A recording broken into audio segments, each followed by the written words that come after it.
자, 그럼 또 이제 개장 준비 들어가야 되니까 헤르메스 스타 하창환 본부장도 함께 풀어볼까요? 어서 오세요. 네, 안녕하십니까. 네, 전력이래. 전략. 전략. 네. 자꾸 한 글자씩 틀려. 전략을 들어보죠. 자, 추격 저점 매수 오늘 뭘로 갈까요?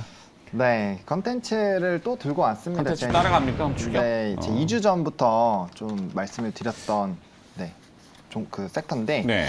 이제 조금 빛을 발하기 시작하는 것이 아닌가라는 생각이 들거든요. 그래서 저는 OTT, 그러니까 중국 쪽의 OTT 개화에 너무 집중하는 것이 아니라 OTT 경쟁에 대한 그런 심화, 그리고 컨텐츠 제작사들의 이런 흥행에 따른 가치의 상승, 이런 부분들을 좀 체크를 해보시면 좋지 않을까라고 보고 있는 상황입니다.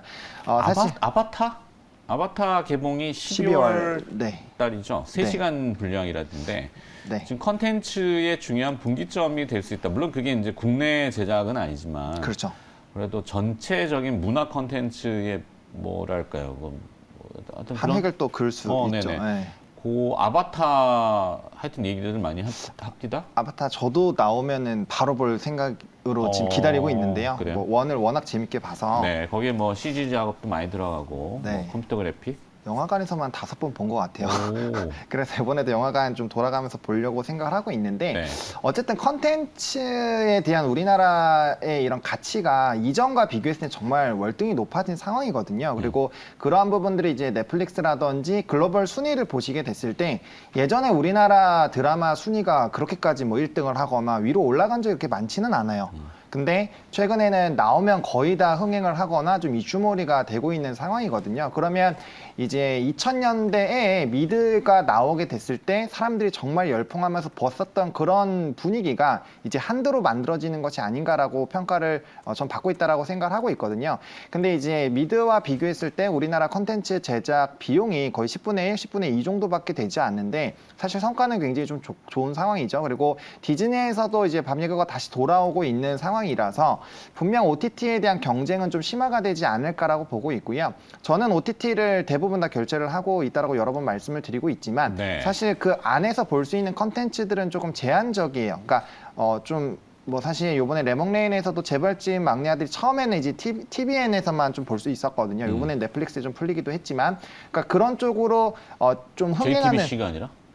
JTBC, 네, 네네. JTBC랑 TVN 쪽으로 나왔는데 이게 이제 좀 후순위로 넷플릭스까지 좀 풀렸거든요. 근데 네. 처음에는 저는 넷플릭스를 계속 하고 있어서 나 뜨지가 않아서 이거 TVN도 결제를 해야 되나라고 고민을 좀 했었는데 그러니까 그런 것처럼 좀 흥행하는 드라마가 있는데 내가 재방송을 다시 보려니까 돈 내라고 하더라고요. 그렇죠. 네, 1,000얼마 냈어요. 1,500원, 네, 그렇게 들 겁니다. 그래서 그렇게 비용이 들게 되기 때문에 내가 가입을 하고 있어도 사실 좀 흥행하는 드라마를 보지 못하면 거기에 따른 소외감을 느낄 수가 있거든요. 그런 관점에서 봤을 때 앞으로 컨텐츠의 중요도는 계속적으로 높아질 것이다. 그리고 넷플릭스가 이번에 우영우로 한번 좀 기사회생을 했죠. 그런 부분들로 보더라도 충분히 제작사들의 이런 기대감은 붙여줄 수 있다라고 보시면 좋을 것 같고 이런 한한령 해제라든지 OTT에 대한 가능성이 넓어지는 거는 하나의 이제 좀 트리거 역할 정도로만 생각을 해보시면 좋을 것 같고요. 그래서 그 OTT에 이제 뭐 하나의 이런 뭐 어제 이제 키스트가 그랬죠. 그런 쪽으로 한번 오픈이 되는 걸로 급등이 나오는 종목군들은 좀 조심해야 되겠지만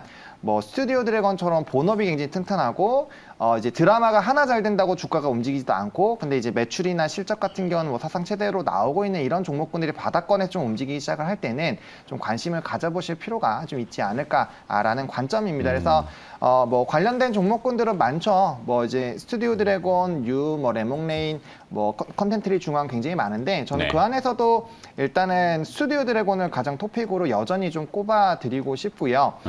좀 추가로 붙이자면 레몽레인까지 조금 붙여주고 싶은 이유가 좀 주가는 많이 올랐지만 여전히 이제 재벌집 막내 아들이 이제 3화가 끝났기 때문에 만약에 요번 주에 시청률이 조금 높아지게 된다면 금토일에서 상당 부분 좀 높아질 수 있거든요. 그럼 네. 추가적인 상승력은 나올 수 있잖아요. 그러니까 제2의 우영우가 또 될 수도 있지 않을까라고 보고 있거든요. 그래서 그 시청률이 당연히 떨어지면 거기에 따른 조정은 나오겠지만 일단 지금 상황에서는 굉장히 이 말로 이제 구전으로 좀 마케팅이 잘 되고 있어서 이런 부분에서 봤을 때는 추가적으로 상승력 좀 열어놓으실 수 있겠다라는 관점에서 두 가지 종목 좀 말씀을 드려보도록 하겠습니다. 좋습니다.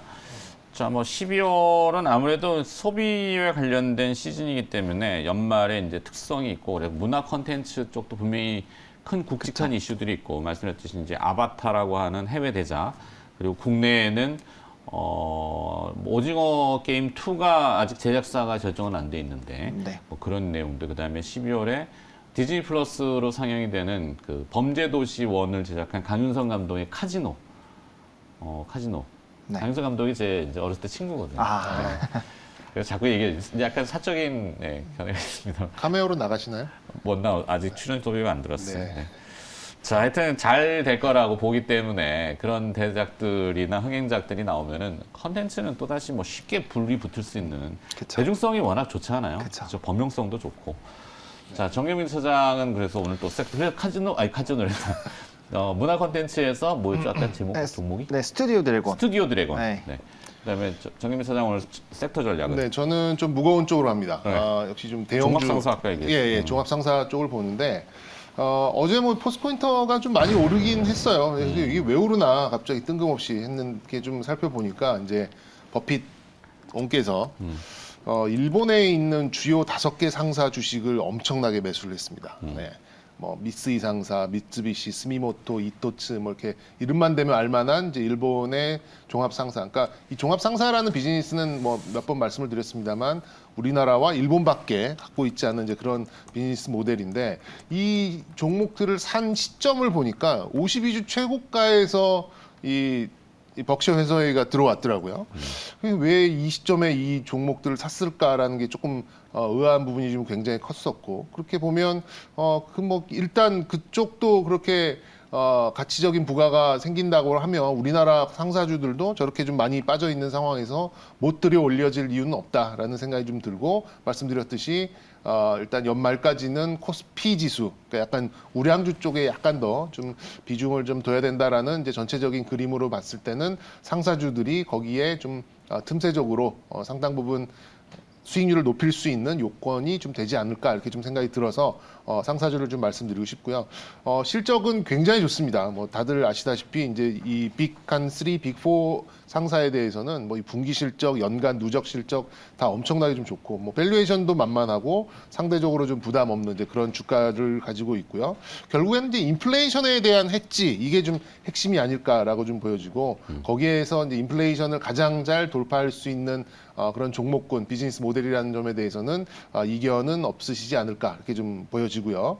일단 주요 상사들은 에너지랑 일단 면밀한 게 연관성을 좀 가져가고 있고 뭐 지금 또 좀 공세가 좀 세졌잖아요. 그러니까 우리가 뭐 유가도 빠지고 뭐 이제 비축률도 풀고 이제 뭐 많이 쌓아놨대더라 이런 얘기가 계속해서 나오고 있는데 과연 그게 팩트인지 아니면 희망사항인지를 잘 구분해야 될 것 같은데 생각보다는 전쟁이 쉽게 끝날 것 같지는 않다라는 생각이 좀 들고는 있어요. 그리고 아까 실적 말씀드렸었는데 일부 이런 좀 상사들은 분기에 1,000억 이상을 벌어가는 이제 그런 구조고요. 근데 뭐 포스코 인터 같은 경우에는 3조가 채 안 되고 LX 인터내셔널은 1조 6천억밖에 안 되는 굉장히 좀 저평가를 받고 있는 영역이다. 그런데 좀 비슷하게 좀 바라보고 있는 일본 쪽. 그러니까 물론 같은 선상에서 이 일본이 오르니까 얘네가 우리도 오른다 이렇게 보기에는 어렵겠습니다만 그래도 이 인플레이션이라는 것들이 다시금 좀 부각이 될 수 있는 이제 그런 상황이기 때문에 상사주들 특히 우량주를 선호하시는 분들은 상사주들에 대해서 시각을 뭐 이렇게 구겨버릴 필요는 없다라는 말씀 좀 드리고 싶고요. 그리고 기술적으로도 좀 충분히 그 조정을 받았다고 생각이 들어요. 그리고 이제 새롭게 유입되는 이제 그런 수급을 어제 또 받았기 때문에 어제 상사주들이 다 좀 괜찮은 모습을 보였거든요. 그래서 이게 뭐 하루 올랐다고 하루 꺾이는 이제 그런 모습을 보일 것 같지는 않고 또 외국인들의 매수가 좀 강했다라는 점을 좀 감안을 했을 때는 우량주를 선호하시는 분들한테는 좋은 대안이 될 수 있겠다 이렇게 보여지고 뭐 대표적인 종목들은 이제 포스코 인터내셔널, LX 인터내셔널, 뭐 현대코퍼레이션 이렇게 좀 꼽아드리고 싶은데 역시 이 상사의 원투 펀치는 포스코 쪽과 LX 쪽이 이제 원투 펀치를 좀 가져가고 있으니까 만약에 이제 지금부터 연말 뭐 배당 차익 거래 그리고 어떤 코스피 지수의 어떤 흐름에 맞춰서 가려는 이제 그런 기대 수익률을 가지고 계시는 분들은 저는 요거 상사주 굉장히 잘 해당될 수 있는 이제 그런 섹터 중에 하나다라는 점을 좀 강조드리고 싶습니다. 좋습니다.